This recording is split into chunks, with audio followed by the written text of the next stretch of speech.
നമസ്കാരം, അപ്പോൾ എല്ലാവർക്കും എൻ്റെ പുതിയ വീഡിയോയിലേക്ക് സ്വാഗതം. അപ്പോൾ ഇന്നത്തെ വീഡിയോ എന്ന് പറയുന്നത് റിയൽമിയുടെ പുതിയ മോഡലായ C12 എന്ന മോഡലിൻ്റെ അൺബോക്സിംഗ് ആണ്. അപ്പോൾ ഞാൻ എൻ്റെ ചാനലിനകത്ത് ഒരു പോൾ ഇട്ടുണ്ടായിരുന്നു. അപ്പോൾ അതിനകത്ത് ഏറ്റവും കൂടുതൽ ആളുകൾ പറഞ്ഞത് റിയൽമിയുടെ C12ഉം അതുപോലെ തന്നെ വിവോയുടെ Y31 എന്ന മോഡലിൻ്റെ അൺബോക്സിംഗ് വീഡിയോനെ കുറിച്ചാണ്. അപ്പോൾ Y31ൻ്റെ അൺബോക്സിംഗ് വീഡിയോ തൊട്ടടുത്തായിട്ട് ചെയ്യുന്നുണ്ട്. അപ്പോൾ നമുക്ക് ഡയറക്റ്റായിട്ട് അൺബോക്സിംഗ് വീഡിയോയിലേക്ക് കിടക്കാം. അപ്പോൾ ഞാൻ എൻ്റെ വീഡിയോസ് സ്ഥിരമായിട്ട് കാണുന്നവർക്കറിയാം, ഞാൻ റിവ്യൂ ചെയ്യുന്ന ഫോണുകളെല്ലാം എനിക്ക് തരുന്നത് തൃശ്ശൂർ ജില്ലയിലെ ഏറ്റവും വലിയ മൊബൈൽ ഫോൺ ഡീലറായ ഏഷ്യൻ ചോയ്സിൻ്റെ കുന്നോളം ഷോറൂമായ ഏഷ്യൻ ചോയ്സ് സ്മാർട്ടെക്കാണ്. അപ്പോൾ നിങ്ങൾക്ക് ആ ഷോപ്പിനകത്ത് വന്നു കഴിഞ്ഞാൽ എല്ലാവിധ മൊബൈൽ ഫോണുകളും ഹോം അപ്ലയൻസും ഒക്കെ EMI ആയിട്ടും അതുപോലെ ഓഫറിലും ഒക്കെ കിട്ടുന്നതാണ്. അപ്പോൾ അവരെ കോൺടാക്ട് നമ്പർ ഞാൻ താഴെ കൊടുക്കുന്നുണ്ട്. അപ്പോൾ ഇനി ഡയറക്റ്റായിട്ട് ഫോണിൻ്റെ അൺബോക്സിങ്ങിലേക്ക് കിടക്കാം. അപ്പോൾ ഇതാണ് റിയൽമിയുടെ C12 എന്ന മോഡലിൻ്റെ ബോക്സ് എന്ന് പറയുന്നത്. മുകളിലായിട്ട് 6000 mAh ബാറ്ററി എന്ന് കൊടുത്തിട്ടുണ്ട്. അതുപോലെ തന്നെ നമ്മൾ സാധാരണ റിയൽമിയുടെ ഫോണുകളിൽ കണ്ടിട്ടുള്ള രീതിയിലുള്ള ഒരു യെല്ലോ ഷെയ്ഡ് ബോക്സാണ് ഇതിനകത്ത് വരുന്നത്. അതുപോലെ തന്നെ ബാക്ക് സൈഡിലായിട്ട് റിയൽമിയുടെ 6000 mAh ബാറ്ററി എന്ന് കൊടുത്തിട്ടുണ്ട്. അതുപോലെ പവേഡ് ബൈ ആൻഡ്രോയിഡ് എന്ന് കൊടുത്തിട്ടുണ്ട്. 13 മെഗാപിക്സലിൻ്റെ AI ട്രിപ്പിൾ ക്യാമറ എന്ന് കൊടുത്തിട്ടുണ്ട്. 16.5 സെൻറ്റിമീറ്റർ, അതായത് 6.5 ഇഞ്ചിൻ്റെ ഒരു HD+ ഡിസ്പ്ലേ ആണെന്ന് കൊടുത്തിട്ടുണ്ട്. ഫിംഗർ പ്രിൻറ്റ് സെൻസർ ഉണ്ടെന്ന് കൊടുത്തിട്ടുണ്ട്. അപ്പോൾ ഇത്രയും കാര്യങ്ങളൊക്കെയാണ് ഈ ഫോണിൻ്റെ ബാക്ക് സൈഡിൽ കൊടുത്തിട്ടുള്ളത്. അതുപോലെ ഇതിൻ്റെ താഴെ 13+2+2 മെഗാപിക്സലിൻ്റെ റിയർ ക്യാമറ ആണെന്നും 5 മെഗാപിക്സലാണ് ഇതിൻ്റെ ഫ്രണ്ട് ക്യാമറ എന്ന് കൊടുത്തിട്ടുണ്ട്. അതുപോലെ തന്നെ ഇതിൻ്റെ മാനുഫാക്ചറിങ് കാര്യങ്ങൾ, അതുപോലെ ഫോണിൻ്റെ ബോക്സിനകത്ത് എന്തൊക്കെ ഉണ്ടാവും എന്നുള്ള കാര്യങ്ങൾ, ഫോണിൻ്റെ വെയിറ്റ്, സാർ വാല്യൂ, അതുപോലെ manufactured by Oppo mobile India private limited എന്ന് കൊടുത്തിട്ടുണ്ട്. അത്തരം കാര്യങ്ങളൊക്കെയാണ് ഫോണിൻ്റെ ബാക്ക് സൈഡിലായിട്ട് കൊടുത്തിട്ടുള്ളത്.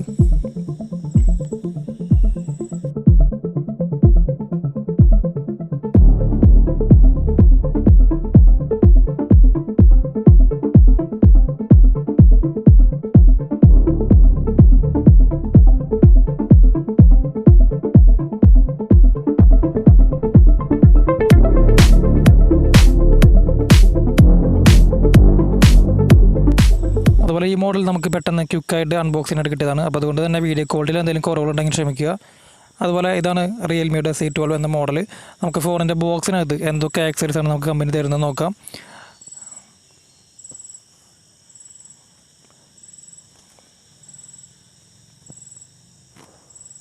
അപ്പോൾ ഇതിനകത്ത് ഒരു ചാർജർ കൊടുക്കുന്നുണ്ട്. ഇതൊരു ഫാസ്റ്റ് ചാർജറാണ്. അതുപോലെ തന്നെ നല്ലൊരു വലിയ നമ്മൾ സാധാരണ റിയൽമിയുടെ ഫോണുകളിൽ കണ്ടിട്ടുള്ള രീതിയിലുള്ള ഒരു ചാർജറാണ്. മെയ്ഡ് ഇൻ ഇന്ത്യ എന്നൊക്കെ ഈ ചാർജറുമ്പോൾ തന്നെ പ്രിൻ്റ് ചെയ്തിട്ടുണ്ട്. അതുപോലെ തന്നെ ഇതിനകത്ത് ഹെഡ്ഫോൺ കൊടുക്കുന്നില്ല, ഒരു Type-C ചാർജിങ് കേബിൾ കൊടുക്കുന്നുണ്ട്. നമുക്ക് ഈ ഫോണിനകത്ത് റിവേഴ്സ് ചാർജിങ് എന്നൊരു ഓപ്ഷൻ കൂടി വരുന്നുണ്ട്. അതായത് നമുക്ക് ഈ ഒരു ഫോണിൽ നിന്ന് മറ്റൊരു ഫോണിലേക്ക് ചാർജ് ചെയ്യാനായിട്ട് പറ്റും. അപ്പോൾ ഒരു പവർ ബാങ്കിൻ്റെ യൂസേജും കൂടി ഇതിനകത്ത് നടക്കും. ഇപ്പോൾ നമ്മുടെ കയ്യിൽ മറ്റൊരു മൊബൈൽ ഫോണോ അല്ലെങ്കിൽ മറ്റൊരു ഇലക്ട്രോണിക്സ് ഗാഡ്ജറ്റ് ഉണ്ടെന്നുണ്ടെങ്കിൽ നമുക്ക് അതിലേക്ക് ചാർജ് ചെയ്യാനുള്ള ഒരു ഓപ്ഷൻ കൂടി ഈ ഒരു റിവേഴ്സ് ചാർജ് ടെക്നോളജി വഴി പറ്റും. പിന്നെ ഒരു 6000 mAh ബാറ്ററി ആയതുകൊണ്ട് തന്നെ റിവേഴ്സ് ചാർജിങ്ങിന് പറ്റിയൊരു മൊബൈലാണ് റിയൽമിയുടെ C12 എന്ന് പറയുന്നത്.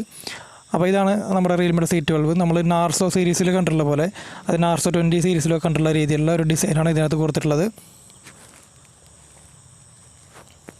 അത്യാവശ്യം നല്ല രീതിയിലുള്ള കാണാൻ ലുക്കുള്ളൊരു മോഡലാണ്, നല്ല ഒരു ഡിസൈനുള്ള മൊബൈലാണ് റിയൽമിയുടെ C12 എന്ന് പറയുന്നത്. ഒരു വലിയൊരു മൊബൈലാണ് റിയൽമിയുടെ C12 എന്ന് പറയുന്നത്. 6.5 ഇഞ്ചാണ് ഈ ഫോണിൻ്റെ ഡിസ്പ്ലേ സ്ക്രീൻ സൈസ് എന്ന് പറയുന്നത്. കുറച്ച് വലിയൊരു മൊബൈലാണ്. ഫോണിന് നമുക്ക് ഡയറക്റ്റായിട്ട് ഓണാക്കി നോക്കാം. അപ്പോൾ നിങ്ങൾ എൻ്റെ ചാനൽ ആദ്യമായിട്ടാണ് കാണുന്നതെങ്കിൽ എൻ്റെ മറ്റ് വീഡിയോസ് കാണാൻ ശ്രമിക്കുക. ഞാൻ എൻ്റെ ചാനലിനകത്ത് ഒരുപാട് അൺബോക്സിങ് വീഡിയോസ് പോസ്റ്റ് ചെയ്തിട്ടുണ്ട്. അതുപോലെ തന്നെ ഒരുപാട് സർവീസ് വീഡിയോസ് പോസ്റ്റ് ചെയ്തിട്ടുണ്ട്. അപ്പോൾ നിങ്ങൾക്ക് എന്തെങ്കിലും സർവീസ് റിലേറ്റഡ് ആയിട്ടുള്ള ഡൗട്ടുകളോ കാര്യങ്ങളോ ഉണ്ടെന്നുണ്ടെങ്കിൽ എന്നെ കോൺടാക്ട് ചെയ്യുക. എൻ്റെ കോൺടാക്ട് നമ്പറും എൻ്റെ ഇൻസ്റ്റാഗ്രാം ലിങ്കും ഒക്കെ താഴെ കൊടുക്കുന്നുണ്ട്. അപ്പോൾ എന്തെങ്കിലും സംശയങ്ങൾ നിങ്ങൾക്ക് മൊബൈൽ ഫോൺ സംബന്ധമായ വാങ്ങിക്കാൻ ഉദ്ദേശിക്കുന്നവരോ അല്ലെങ്കിൽ മൊബൈൽ ഫോണിൻ്റെ സർവീസ് സംബന്ധമായ കാര്യങ്ങളൊക്കെ ഉണ്ടെങ്കിൽ എന്നെ കോൺടാക്ട് ചെയ്യുക.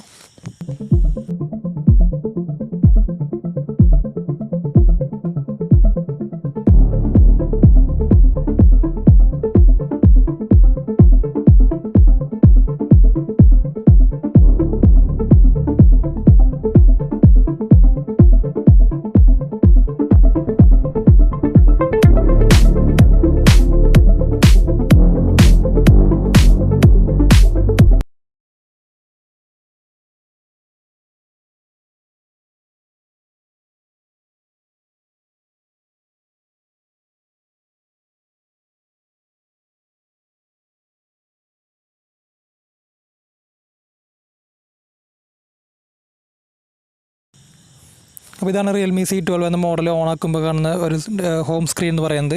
ഒരു 6.5 ഇഞ്ചിൻ്റെ ഒരു HD+ ഡിസ്പ്ലേ ആണ് വരുന്നത്. ഒരു ഫുൾ HD+ അല്ല, എന്നാൽ ഈ ഒരു പ്രൈസ് റേഞ്ചിൽ നമുക്കൊരു HD+ ഡിസ്പ്ലേ തന്നെ ധാരാളമാണ്.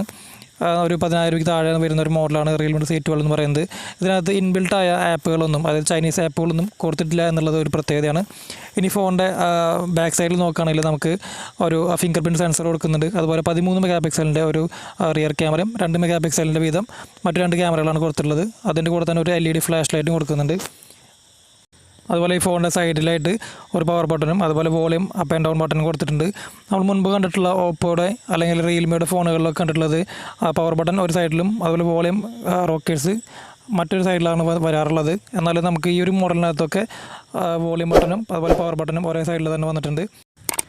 അപ്പോൾ ഡിസൈൻ വൈസ് അത്യാവശ്യം നല്ല രീതിയിലുള്ള സാറ്റിസ്ഫൈഡ് ആവുന്ന ഒരു ഡിസൈനാണ് ഇതിനകത്ത് കൊടുത്തിട്ടുള്ളത്. ഇനി ഫോണിൻ്റെ താഴെ നോക്കുകയാണെങ്കിൽ നമുക്ക് ഒരു ചാർജിങ് പോർട്ട് വരുന്നുണ്ട്, മൈക്രോ USB ചാർജിങ് പോർട്ടും അതുപോലെ തന്നെ ഒരു സ്പീക്കറിൻ്റെ ഗ്രില്ലുകളും വരുന്നുണ്ട്. അതുപോലെ 3.5 mm ഓഡിയോ ജാക്ക് വരുന്നുണ്ട്. പിന്നെ മൈക്കിൻ്റെ ഓരോ ഹോളാണ് കൊടുത്തിട്ടുള്ളത്. ഈ 3.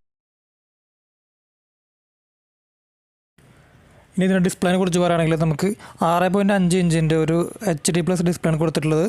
അത്യാവശ്യം നല്ല രീതിയിലുള്ള ബ്രൈറ്റ്നസ്സും നല്ല ക്വാളിറ്റിയുള്ള ഡിസ്പ്ലേ ആണ് ഇത് വന്നിട്ടുള്ളത്. അതിൽ തന്നെ ഒരു മിനി ഡ്രോപ്പ് ഡിസ്പ്ലേ ആയിട്ടാണ് ഇതിൻ്റെ ഫ്രണ്ട് ക്യാമറ അറേഞ്ച് ചെയ്തിട്ടുള്ളത്. അധികം വെസലെസ് ഒക്കെ ആയിട്ടുള്ള രീതിയിലുള്ള നല്ല രീതിയിലുള്ള ഫുൾ വ്യൂ തോന്നിക്കുന്ന രീതിയിലുള്ള ഡിസ്പ്ലേ ആണ് കൊടുത്തിട്ടുള്ളത്. അതിന് പ്രൊട്ടക്ഷനായിട്ട് ഗോറില്ല ഗ്ലാസിൻ്റെ പ്രൊട്ടക്ഷനും കൊടുത്തിട്ടുണ്ട്. ഇനി ഇതിലെ സെറ്റിങ്സിൽ അബൌട്ട് ഫോണിലൊക്കെ പോയി കഴിഞ്ഞാൽ നമുക്ക് ഫോണിൻ്റെ ബാക്കി ഡീറ്റെയിൽസ് നോക്കാം. അപ്പോൾ നമ്മൾ ഇന്ന് എടുത്തിട്ടുള്ളത് Realme C12 എന്ന മോഡലിൻ്റെ 3GB RAM 32GB സ്റ്റോറേജിലൊരു വേരിയൻ്റാണ്. ഇതിൻ്റെ തന്നെ 4GB RAM 64GB വേരിയൻ്റ് മറ്റൊരു വേരിയൻ്റ് കൂടി നമുക്ക് അവൈലബിൾ ആണ്. അതുപോലെ ഈ ഫോൺ ഒരു Android 10 വർക്ക് ചെയ്യുന്നതെന്ന് കൊടുത്തിട്ടുണ്ട്. ഒക്ടോകോർ പ്രോസറാണ് കൊടുത്തിട്ടുണ്ട്. അതുപോലെ ഫോണിൻ്റെ മോഡൽ നെയിം, കാര്യങ്ങൾ, റാം ഡീറ്റെയിൽസ്, ബാറ്ററി ഡീറ്റെയിൽസ് ഒക്കെയാണ് കൊടുത്തിട്ടുള്ളത്. ഈ ഫോണിൻ്റെ പ്രോസസ്സർ എന്ന് പറയുന്നത് MediaTek Helio G35 എന്ന പ്രോസസ്സറാണ്. നമുക്ക് ഡേ ടു ഡേ ആക്ടിവിറ്റീസിനൊക്കെ അത്യാവശ്യം നല്ല രീതിയിലുള്ള ഒരു പ്രോസസ്സറാണ് MediaTekൻ്റെ Helio G35 എന്ന് പറയുന്നത്. അപ്പോൾ ഓവറോൾ പറയുകയാണെങ്കിൽ 6000 mAh ബാറ്ററിയും MediaTek Helio G35 പ്രോസസ്സറും 6.5 ഇഞ്ചിൻ്റെ HD+ ഡിസ്പ്ലേയും ഒരു ട്രിപ്പിൾ ക്യാമറ മൊബൈലാണ് റിയൽമിയുടെ C12 എന്ന് പറയുന്നത്. ഈ ഫോണിൻ്റെ ക്യാമറ കാറ്റഗറി കിടക്കുകയാണെങ്കിൽ ഇതൊരു ക്യാമറ സെൻട്രിക് മൊബൈലല്ല, നമ്മൾക്ക് ഒരു ബഡ്ജറ്റ് ഫോണായിട്ടാണ് കണക്കാക്കുന്നത്. അപ്പോൾ അതുകൊണ്ട് തന്നെ ക്യാമറയ്ക്ക് വലിയ ഇമ്പോർട്ടൻസ് ഒന്നും ഈ ഫോണിനകത്ത് കൊടുക്കുന്നില്ല. എന്നാലും അത്യാവശ്യം നല്ല രീതിയിലുള്ള ക്വാളിറ്റിയുള്ള പിക്ചേഴ്സൊക്കെ നമുക്ക് ഇതിനകത്ത് എടുക്കാൻ സാധിക്കുന്നുണ്ട്. ഇപ്പോൾ നിങ്ങൾക്ക് സ്ക്രീനിൽ കാണുന്നതായിരിക്കും. അത്യാവശ്യം നല്ല രീതിയിൽ സൂം ചെയ്താലും ക്ലാരിറ്റി പോകാത്ത രീതിയിലുള്ള അത്യാവശ്യം നല്ല ക്വാളിറ്റിയുള്ള ക്യാമറയാണ് കൊടുത്തിട്ടുള്ളത്. 13 മെഗാ പിക്സലാണ് ഇതിൻ്റെ മെയിൻ റിയർ ക്യാമറ എന്ന് പറയുന്നത്. അതുകൂടാതെ 2 മെഗാ പിക്സലിൽ വീതം 2 ക്യാമറ കൂടി ബാക്ക് സൈഡിൽ കൊടുത്തിട്ടുണ്ട്. ഇതിനകത്ത് പോർട്രേറ്റ് മോഡ് വരുന്നുണ്ട്. അതുപോലെ മോർ ഓപ്ഷൻസിൽ time lapse, panorama mode, professional mode, അങ്ങനെ ഒരുപാട് ഓപ്ഷനുകളും ഫിൽറ്ററുകളും ഒക്കെ കൊടുക്കുന്നുണ്ട്. അത്യാവശ്യം നല്ല രീതിയിലുള്ള ഈ ഒരു പ്രൈസ് റേഞ്ചിൽ കിട്ടാവുന്നതിൽ അത്യാവശ്യം നല്ല രീതിയിലുള്ള ഒരു ക്യാമറ ക്വാളിറ്റി ഒക്കെ ഇതിനകത്ത് വരുന്നുണ്ട്. ഇനി ഇതിൻ്റെ ഫ്രണ്ട് ക്യാമറയെ കുറിച്ച് പറയുകയാണെങ്കിൽ 5 മെഗാ പിക്സലാണ് ഈ ഫോണിൻ്റെ ഫ്രണ്ട് ക്യാമറ വരുന്നത്. 5 മെഗാ പിക്സലായാലും അത്യാവശ്യം നല്ല രീതിയിൽ ഇപ്പോൾ നിങ്ങൾ സ്ക്രീനിൽ കാണുന്നുണ്ടാവും, സൂം ചെയ്താലും ക്ലാരിറ്റി പോകാത്ത രീതിയിലുള്ള അത്യാവശ്യം കുഴപ്പമില്ലാത്ത രീതിയിലുള്ള ഒരു ഫ്രണ്ട് ക്യാമറയാണ് ഈ ഫോണിനകത്ത് വന്നിട്ടുള്ളത്. ഇതൊരു ക്യാമറ സെൻട്രിക് മൊബൈൽ അല്ല. അപ്പോൾ അതുകൊണ്ട് തന്നെ ക്യാമറയെ കുറിച്ച് അധികം ഡീറ്റെയിൽസ് ഒന്നും ഞാൻ പറയുന്നില്ല. അപ്പോൾ ഓവറോൾ നോക്കുകയാണെങ്കിൽ നല്ലൊരു മോഡലാണ് റിയൽമിയുടെ C12 എന്ന് പറയുന്നത്. അതായത് നിങ്ങൾ അത്യാവശ്യം ഗെയിമൊന്നും കളിക്കാത്ത, വലിയ ക്യാമറയ്ക്കൊന്നും വലിയ ഇമ്പോർട്ടൻസ് കൊടുക്കാത്ത, നമുക്ക് ഡേ ടു ഡേ ആക്ടിവിറ്റീസിനോ അല്ലെങ്കിൽ ഓൺലൈൻ ക്ലാസ്സിനൊക്കെ വേണ്ടിയിട്ടാണ് നിങ്ങൾ മൊബൈൽ വാങ്ങിക്കാൻ ഉദ്ദേശിക്കുന്നതെങ്കിൽ നല്ലൊരു മോഡലാണ് റിയൽമിയുടെ C12 എന്ന് പറയുന്നത്. അപ്പോൾ ഇനി വേറെ ഏതെങ്കിലും ഫോണിനെ കുറിച്ച് റിവ്യൂ ചെയ്യണമെങ്കിൽ ജസ്റ്റ് ഒന്ന് കമൻറ്റ് ചെയ്യുക. എന്തെങ്കിലും ഡൗട്ടുകൾക്ക് എന്നെ കോൺടാക്ട് ചെയ്യുക. Thank you very much.